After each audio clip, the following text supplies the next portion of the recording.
Hey, this is Beebee. We're playing Dream Daddy, me and my dog Ruby. So, we got my three favorite dudes all in a row, all together like this. It's interesting. I guess I have a type of the guys that we've been exposed to so far. Although I do like Joseph too. I know that he can be a little bit too like clean cut, kind of Christian Stepford husband kind of thing, but he's been a sweetie pie and he gave me cookies and he seems like he's like a little ray of sunshine, so I don't mind him. All right, well, so we got top four. We got Hugo, Matt, Craig, and Joseph. The other ones have been kind of rude and kind of like annoying, but I'll still take the time to talk to them and see if they don't show me a better side of themselves. Hugo's finger is going through his glasses, so that's a little bit weird. Hugo says, I don't think it's fair to try and compare two art movements like that. Periods in art only exist because they're a unique byproduct of the social and political climate of a time and place, and to try and take something like, say, the Rococo period and compare it to postmodernism in America, you're completely disregarding the context in which a work of art is created. I mean, you're right. You can compare them visually if you want. There's still, what's the phrase? There's still artistic tenets that like, such as value and composition and tone and stuff like that applies across all genres. That doesn't necessarily mean one way or another someone has more mastery than another if they approach it differently. It's just that you can say, like, oh, this one has better composition because it leads your eye through the painting better. But the point of the matter is that sometimes they aren't designed to have good composition because they're from a different art movement. So I think you can compare them as long as you're not placing value judgments on them. You know what I'm saying? Matt and Hugo seem to be so busy talking that they don't notice me. Craig leans in. Dude, I have no idea what's happening. Well, he's talking to me, so let's not be rude. I turn my attention to Craig, who seems a little more attentive to my existence. Yeah, Craig. Hey, sweetie. How did resistance training go the other day? Great. Little River here is a great cheerleader, aren't you, tiny bro? Aww. Aww. You can do it, Dad. I'm so proud of you. I'm sorry for pooping on you. She must be a handful at that age. Yeah, how old is she? Nice. Just a little baby. Oh, they always are. Hey. But it's so worth it. Oh, they're so cute. Oh. Also, I'm sorry for throwing up on you, Dad. How you settling in?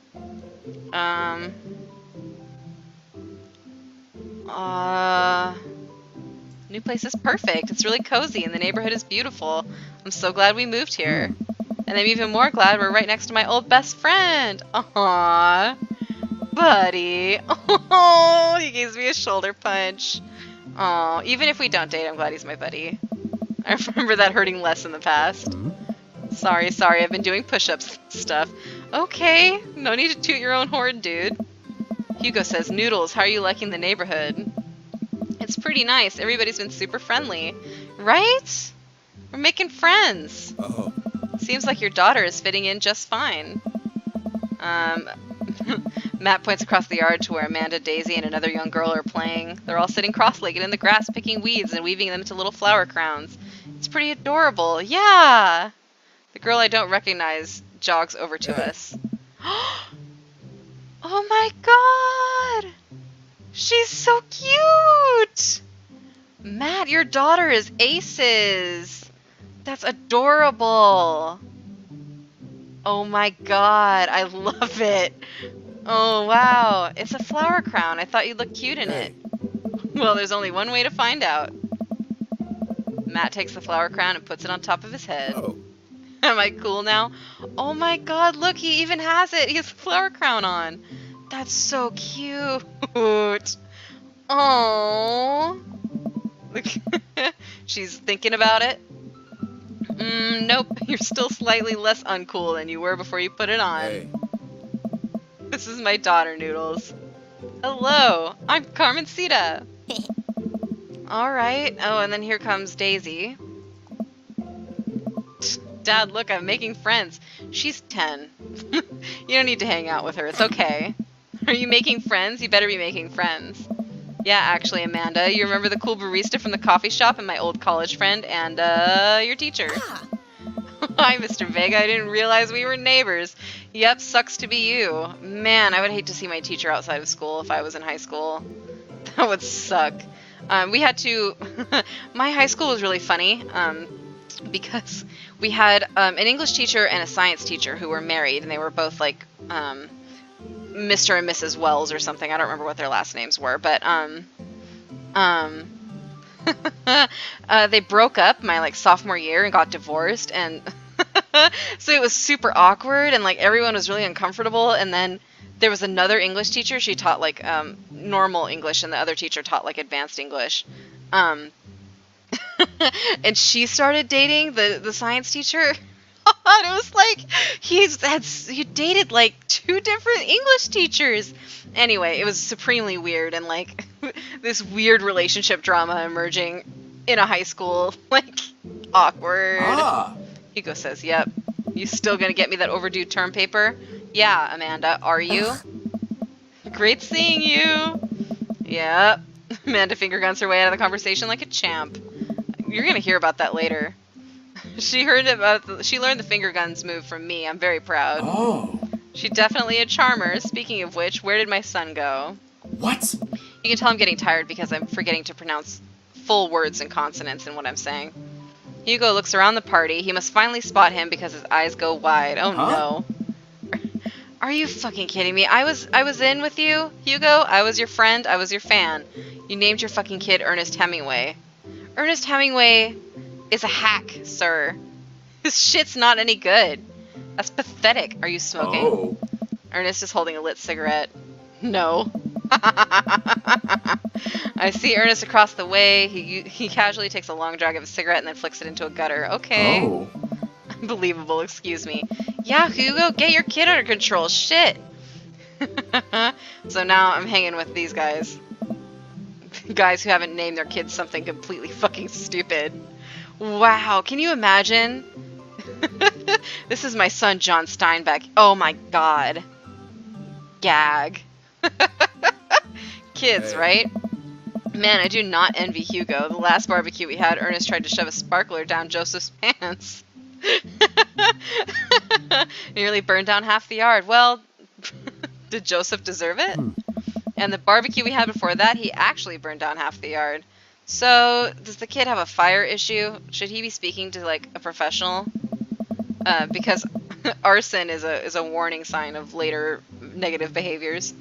And then it spread onto my lawn and burned down half my yard, too. Oh, Matt. I'm sorry. Hugo walks back over to us, practically dragging Ernest behind him. Oh, no, Ernest. It's rough. School's rough, buddy. Oh. Hey everybody, sorry about that. Noodles, this is my son Ernest. Hello. Oh, he's not having a great time. Oh, Ernest. Hugo, he just wants attention. Are you giving this kid enough attention? He obviously wants you to notice him. He keeps setting shit on fire. Like, talk to your kid, dude. Hugo nudges him impatiently. It's okay, Ernest. You don't have to talk to me if you don't want to. I don't know you. I wouldn't want to talk to some weird dude either. Nice to meet you, Ernest. What grade are you in? Does it matter? No, not really. I'm in 8th grade. God, are you happy now? I'm sure you're just dying to know. Oh, so he's just a baby. That's even more awkward. 8th grade fucking sucked. I'm sorry, kid. Good for you. Can I go now? I'm tired of talking to old dudes who blame my generation for the failing economy. You know what, Ernest? You're okay. I don't judge you. Ouch. Ernest! He's right, Hugo! Why don't you listen to him for once? Oh yeah, because I'm totally embarrassing you! Hugo? Hugo. I hate to say it, like, he has an attitude and that's not cool. He's 500% correct. He is absolutely in the right. You need to think about that. That was certainly something. He seems nice. Hugo's pretty upset. I'm so sorry, he's having a really rough time. Hey, middle school. As much as I want to be the cool dad, I have to be the authoritarian dad, and he clearly resents me for it. Probably because you're not balancing your ids correctly. I mean, I think as a dad and a teacher, that's about as authoritarian as you can get. Honestly, are any of us cool dads? Is it even possible to be a cool dad? Matt, you're pretty cool. I'm not gonna lie. Craig's also pretty cool. Hugo's not. I'm as cool as a cucumber. Oh. See that right there? You can't say that. I don't know. My kids think I'm cool. But for how long, Craig? How long do we get to be the cool dads? I don't know. No, you're right. There's no such thing as a cool dad. And if your dad is a cool dad, he's not dadding correctly. I love my dad. Not a cool dad. I don't know. What defines a cool dad? I think a cool dad is just a dad who is a good dad. I think that's what makes a dad cool. Like, I don't know. I have weird ideas about how things work, but like, as a kid, my definition of a cool dad would be a dad who doesn't fucking yell at me. And understands where I'm coming from, and like doesn't try to keep up with me, and understands his role is just to be an observer of my growth, and that he doesn't necessarily have to participate in my youth culture, you know what I mean? Anyway, Matt says, I think we just have to accept the fact that as dads we've become the machine that we once raged against, and accept our fate to unironically wear socks with sandals. I think those two things are unrelated, Matt. I think that you can become a dad without becoming part of the capitalist monster, while also still wearing socks with sandals. Your kids may think you're cool now, but the moment puberty hits, you're doomed. Amanda's 18, she still thinks I'm cool. Yell across the yard to my daughter. Amanda, I'm cool, right? She's laughing at me. Oh, Amanda. Amanda, please. You're embarrassing me in front of my friends. This game just makes me giggle. It's so fun. Okay. As much as we all want it, I don't think it's as important to be a cool dad as it is to be a good dad. There you go, Hugo. We can't all be best friends with our kids. It just doesn't work. I mean, look at me and Ernest. Well, you don't want to be their friend, because a friend doesn't necessarily give them the instruction they need to learn and grow to be a good person. You can still be... my parents are like my best friends. Like, I tell them everything. Like, I know I can rely on them no matter what. But you have to get to that stage of like maturity first, where they don't need to be instructing you all the time. But you need to build that foundation of the relationship so that afterwards it's like healthy. You know what I'm saying? Anyway, you don't need to hear about it. I'm not a dad. Our job as parents is to make sure our kids turn out okay. You're not doing the hottest job, Hugo. I'm like just looking around at all the other kids about your kid's age. You're kind of lagging behind here, buddy. Pick it up. Yeah, you're right, but it'd be nice to have it both ways. Yeah. Hearing these guys talk about this makes me think of my relationship with Amanda. We get along so well, but there might come a time when it won't be like that. Is college when that happens? Don't let us eat up your time, Noodles. Go meet some of the other people around in the neighborhood. Oh god, this is going on so long. I like Joseph. Let's go talk to Joseph. Joseph chatting with the dead Gotham Beyond guy. So I'm curious, can you walk me through why you had your house painted black? So his colors are also kind of purple. These two are so diametrically opposed, and yet not as diametrically opposed as him and Robert visually, I don't think. Which is an interesting thing to think about. Hi, Ruby. Damien says, where do I even start? The house stays warmer in the winter, it provides an artistic contrast to the rest of the neighborhood, and it complements the crimson interior perfectly. I hate this guy. I'll tell you what, though. That would drag property values down like fucking nothing else. It's definitely an interesting choice. Joseph, that's a very white way to say that. Thank you, I'm very proud of my abode. Your bungalow. Noodles, I was just having a conversation with Damien here about his aesthetic design choices. Good, we'll hear more about it in the next episode because we're coming up on time. Thanks for watching, you're the best. Bye.